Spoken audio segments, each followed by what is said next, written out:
रास्ते कभी खत्म नहीं होते, लोग हिम्मत हार जाते हैं। तैरना सीखना है तो पानी में उतरना होगा, किनारे बैठकर समंदर पार नहीं किए जाते। बहुत बहुत शुक्रिया सार्थक चर्चा के लिए। उम्मीद है आप लोग ऐसे ही आगे बढ़ते रहेंगे और अपने अपने क्षेत्र में इस कामयाबी को हासिल करते रहेंगे और प्रदेश की सुख समृद्धि और उसके विकास के लिए काम कर देंगे। इसी के साथ ही अगले पैनल को मैं इनवाइट करना चाहूंगी स्टेज पर डॉक्टर त्रिलोक बाग, जो कि प्रोफेसर हैं ISBM यूनिवर्सिटी के, और श्री विजय यादव जी को भी मैं इनवाइट करना चाहूंगी स्टेज पर, जो कि डायरेक्टर हैं श्री बालाजी बिल्डर्स रायपुर के। आप दोनों का बहुत बहुत स्वागत है। उम्मीद है आपके साथ जो सार्थक चर्चा होगी उससे हमारे बीच में जो लोग बैठे हैं उनको प्रेरणा भी मिलेगी, और इसी के साथ ही आप अपने क्षेत्र में जिस तरह से सफलता के साथ काम कर रहे हैं और अपने अपने क्षेत्र में उम्मीदें संभावनाओं को जगाते हुए आगे बढ़ रहे हैं, इसी तरह से साल दर साल आप लोग प्रगति करते रहें और प्रदेश के विकास में सहयोग करते रहें। तो देखिए, आज हम उड़ान में इसी तरह की चर्चा कर रहे हैं और इसी के साथ ही आगे बढ़ाते हैं पैनल को। ओवर टू यू सौम्या जी। आज बहुत अच्छा लग रहा है, इतने सारे यूनिवर्सिटीज़ और एजुकेशन की फील्ड की दुनिया में लोगों से, मतलब एजुकेटेड लोगों से, एकेडमिशियन से मिलकर। आपका बहुत बहुत स्वागत है डॉक्टर त्रिलोक बाग जी। SBM यूनिवर्सिटी, सबसे पहले तो मैं यही पूछूंगी कि शुरुआत कैसे हुई आपकी यूनिवर्सिटी की और आप इससे कब और कैसे जुड़े? एक्चुअली मैम, हमारी यूनिवर्सिटी 2016 अल्फ़ा फाउंडेशन ने स्टार्ट किया था, जो यहाँ से रायपुर से बिलोंग है 100 किलोमीटर्स के गरियाबंद क्षेत्र में। तो गरियाबंद जो है, जो यहाँ पर अपन जान सकते हैं कि वहाँ पर पहले कोई लोकेलिटी नहीं थी, मतलब आने जाने का बिल्कुल भी वहाँ पर प्रॉब्लम नहीं था। तो उस पर्टिकुलर इतना सुंदर एरिया में हमारी यूनिवर्सिटी 2016 में स्टार्ट की गई मैडम। यानी कि आपने ISBM यूनिवर्सिटी की शुरुआत एक बहुत ही खूबसूरत प्राकृतिक खूबसूरती से घिरे हुए क्षेत्र में की है, लेकिन उस क्षेत्र में पहले कोई यूनिवर्सिटी नहीं थी। मैडम, यहाँ है नहीं, वहाँ पे आसपास कोई नहीं, इतनी यूनिवर्सिटी नहीं थी। ये हमारे चांसलर सर ने, विनय MJ अग्रवाल जी ने उनको सपना देखा था और वहाँ से उन्होंने स्टार्ट किया था। वो एक्चुअली वहाँ बॉम्बे में रहते हैं। यहाँ पर इतना लोकेशन उनको मिला कि उन्होंने इसी को चॉइस कर लिया मैम उसमें। क्या बात है, अब तो आपकी यूनिवर्सिटी देखनी पड़ेगी मुझे। बिल्कुल। श्री विजय यादव जी, बहुत बहुत स्वागत है आपका। आपका भी स्वागत है छत्तीसगढ़ में जी। बहुत बहुत धन्यवाद जी। श्री बालाजी बिल्डर्स, इसकी शुरुआत आपने कब की और आपके पिताजी की थी या आपने खुद इसकी शुरुआत की? मैम, एक्चुअली हमारी ये जो संस्था है श्री बालाजी बिल्डर्स, ये हम लोगों ने सन 2016 में चालू की है और अभी मोटा मोटा 10 साल हमारी कंपनी को होने आ रहा है। और ये हमारी खुद की कंपनी है। पिताजी तो गवर्नमेंट एम्प्लॉय थे, सेंट्रल गवर्नमेंट एम्प्लॉय थे। तो अपने परिवार में सबसे पहला बिल्डर जो हूँ वो मैं हूँ। अपना खुद सेटअप मैंने किया है अपना बिजनेस। तो क्या कैसे आपने सोचा कि आपको बिल्डर बनना है? एक्चुअली जब हम पढ़ाई एजुकेशन कर रहे थे तो मैंने जो है BE किया है सिविल से। तो जब हम BE सिविल करते हैं तो हम बड़े प्लांट्स में, बड़ी फैक्ट्रियों में विज़िट करते हैं। तो हम जब मुंबई गए और फैक्ट्रीज़ वगैरह, मल्टी जो बिल्डिंग्स है, हम लोगों ने जब विज़िट किया तो मेरा उसी समय में आ गया था कि आगे चल के हमको बिल्डर बनना है, बड़ी बिल्डिंग बनानी है और लोगों को एक बजट में घर बना कर देना है। वो हम लोगों ने एक टारगेट रखा। वो टारगेट लेते हुए हमने 16 में अपनी कंपनी स्टार्ट की और आज हम लोग करीब 900 से ऊपर लोगों को घर और कॉम्प्लेक्सेस, स्कूल, मॉल्स, ये सब हम लोग बना चुके हैं अभी। क्या बात है। तो हम आपकी जर्नी के बारे में तो इनफैक्ट पूछेंगे आपसे कि आपको किस तरह की दिक्कतें आई और कैसे आपने, क्योंकि आपका कोई बैकग्राउंड नहीं था, कोई परिवार से आपकी कोई ख़ानदानी बिजनेस नहीं था, तो आपने अकेले इसकी शुरुआत की। लेकिन आपसे ये सवाल पूछने से पहले मैं डॉक्टर त्रिलोक जी से पूछूंगी कि हमने देखा है कि जब छोटे शहर होते हैं, गांव होता है, ग्रामीण एरियाज़ में बच्चों को बहुत दूर दूर हायर एजुकेशन के लिए जाना पड़ता है। लेकिन ये भी देखा जाता है कि ग्रामीण क्षेत्रों में बहुत सारे ऐसे बच्चे हैं जिनकी आर्थिक स्थिति ऐसी नहीं है कि वो हायर एजुकेशन ले सकें। तो क्या ऐसे बच्चों के लिए आपके पास आपने कुछ प्रावधान किए हैं? बिल्कुल मैम, बहुत सारे ऐसे प्रावधान किए हैं।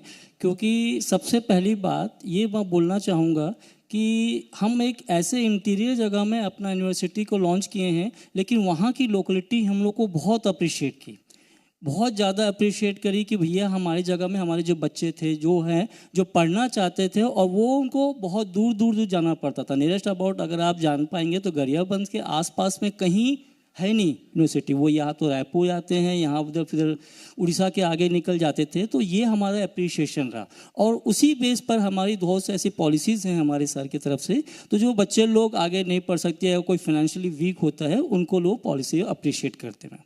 जो न्यू एजुकेशन पॉलिसी गवर्नमेंट की आई 2020 में क्या आपको उससे फ़ायदा हुआ और क्या वो अभी भी इम्प्लीमेंट हो रही है या हो चुकी है? बिल्कुल मैम, हमारा इम्प्लीमेंटेशन हुआ है। लास्ट ईयर से हम लोगों ने इम्प्लीमेंट किया था।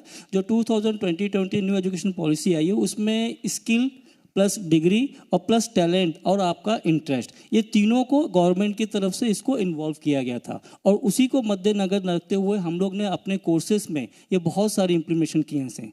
फर्स्ट ऑफ ऑल अभी सर ने बताया था कि जैसे अपने जौहर सर ने बताया कि हम पढ़ रहे हैं, मतलब हमारा इंटरेस्ट नहीं है कोई भी हमारे कोर्स में है, तो हम लोगों को जैसे न्यू एजुकेशन पॉलिसी आई है उसको हम लोगों ने इम्प्लीमेंटेशन किया है और उसका बहुत अच्छा रिजल्ट हम लोग को मिल रहा है। फॉर एग्जांपल अगर मैंने बीकॉम किया है तो मैंने कम 4 या 5 सब्जेक्ट में 5 या 5 मेरे सब्जेक्ट होते थे और अभी हमारे पास जो जुड़े हुए हैं टोटल 8 सब्जेक्ट हैं जिसमें वोकेशनल कोर्सेस हैं। बच्चों को अपने इंटरेस्ट के बेस पर वो उनको जॉब्स कर सकते हैं और ये आगे चल के उनके लिए बहुत ज़्यादा बेनिफिशियल रहेगा। मैडम आपको लग रहा है कि बच्चे भी इसको वेलकम कर रहे हैं, उन्हें भी ये ऐसा लग रहा है कि ये उनके लिए बेनिफिशियल है, उनको ऐसा बोझ लग रहा है कि बहुत ज़्यादा अब हमको ज़्यादा डाइवर्सिफिकेशन हो गया? नहीं, बच्चे बिल्कुल इसको एंजॉय कर रहे हैं मैडम, क्योंकि बच्चे लोग हर एक बच्चा दूसरे बच्चे से डिफरेंट है, ये सब हम लोग जानते हैं और वो अपने अपने हिसाब से वो क्या करते हैं। चूँकि हमारी एक यूनिवर्सिटी है, हम लोग किसी कॉलेज या किसी से एफिलेटेड नहीं है, तो हम लोग बच्चे का इंटरेस्ट क्या है उसको देख करके उस कोर्स में हम अगले अपने और बीओएस में अपन उसको फारिग करते हैं। तो भैया ये इस चीज़ का कोर्स होना चाहिए, क्योंकि यंग जनरेशन जब हमारे पास आता है तो हमारे पास भी सीखने के लिए बहुत से चॉइसेस रहते हैं। Vijay ji, over to you. आपसे मेरा सवाल है कि जब आपने 10 साल पहले अपनी कंपनी की शुरुआत की थी, आप अकेले थे और फैमिली का बैकग्राउंड नहीं था, तो किन समस्याओं का क्या संघर्ष रहा आपका? किन समस्याओं का सामना करना पड़ा? हम लोगों ने 16 में कंपनी चालू किया तो उस समय क्या था कि जितने यहाँ बिल्डर्स हैं अपने रायपुर में, वो क्या है हायर रेंजेस जो होते थे कि हायर रेंजेस बंगलो फ्लैट्स बनाने थे। तो हम लोगों ने ये देखा कि यहाँ पे जो मिडिल क्लास है और अपर मिडिल क्लास है उनके लिए क्या है यहाँ पे ऑप्शंस बहुत कम थे।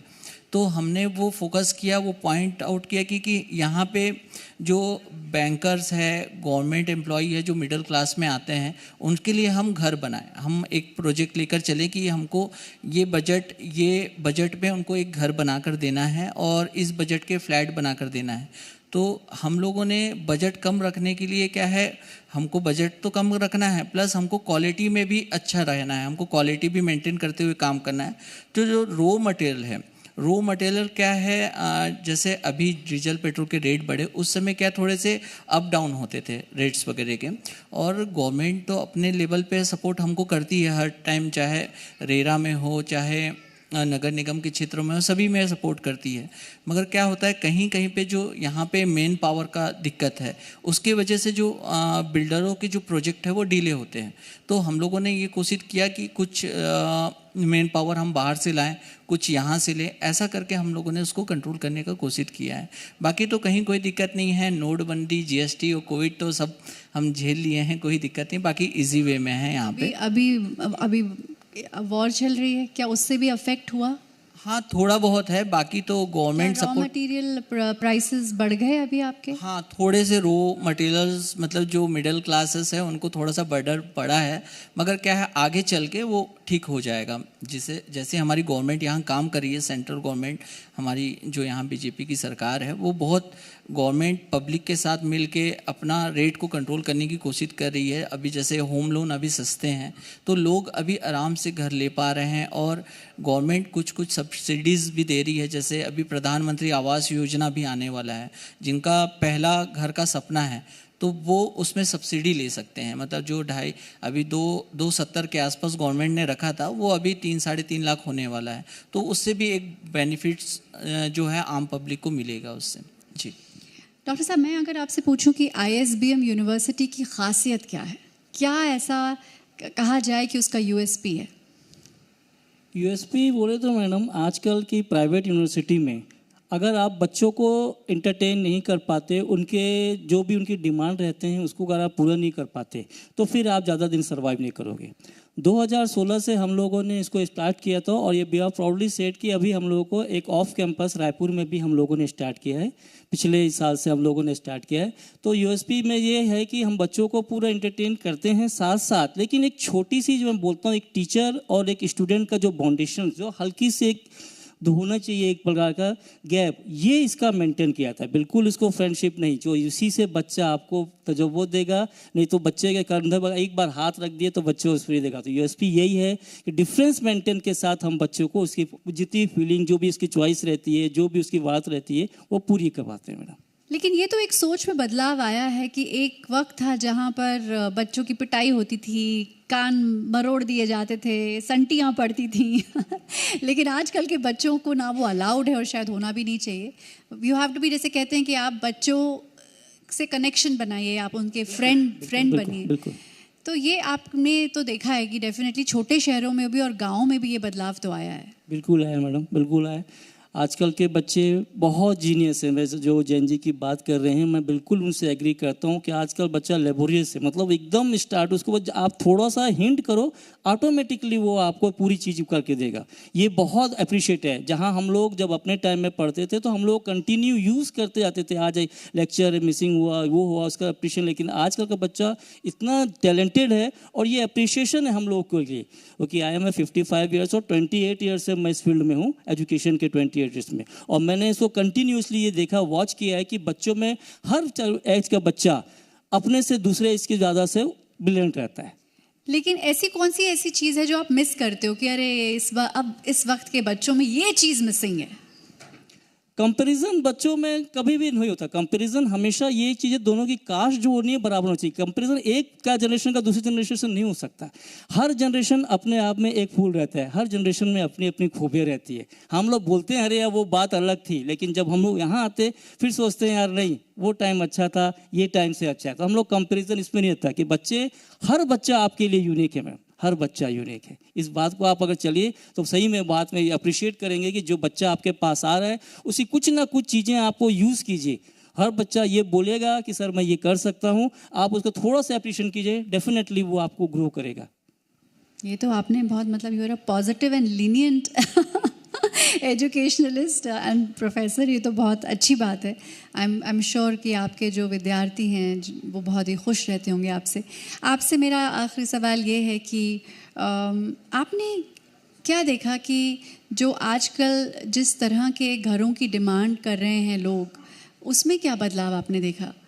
आजकल के जो बच्चे हैं जो हमारे छत्तीसगढ़ से, रायपुर से बाहर बेंगलोर, हैदराबाद, मुंबई में पढ़ने जाते हैं, तो उनका कॉन्सेप्ट ये रहता है कि जैसा मुंबई बेंगलोर में बंगलो बना हुआ है वो बंगलो हमारे छत्तीसगढ़ में, रायपुर में मिले उनको, और वैसा बम्बई में तो बंगलो ही नहीं है, बम्बई में तो सिर्फ फ्लैट्स हैं। हाँ, शाहरुख खान का ज़रूर है, लेकिन वैसे तो बंगलोज बहुत कम हाँ, है। मगर वो है कि जैसे फ्लैट में जो इंटीरियर एमिनिटीज, हाँ, वो लग्जरी, यहाँ पे लोग जिम्स वगैरह, जी, तो वैसा आप देखेंगे तो रायपुर में भी अभी जैसे बड़े बड़े प्रोजेक्ट्स आ रहे हैं, गोदरेज आ रहे हैं, और गोदरेज का एंट्री है यहाँ पे, अविनाश ग्रुप तो अपना काम कर ही रहे हैं, और बड़े बड़े ग्रुप्स और आ रहे हैं यहाँ पे, बड़े होटल्स आ रहे हैं यहाँ पे, तो डेवलपमेंट बहुत अच्छे से हो रहा है।